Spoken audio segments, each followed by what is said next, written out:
আসসালামু আলাইকুম। নতুন একটা ব্লগ নিয়ে চলে আসলাম ধাপের হাটে সবজি বাজার।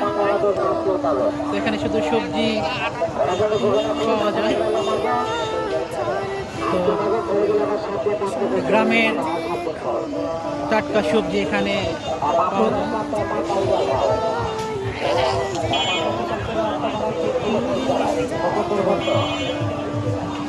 গ্রামগঞ্জের যে পাইকারি এবং খুচরা বাজার,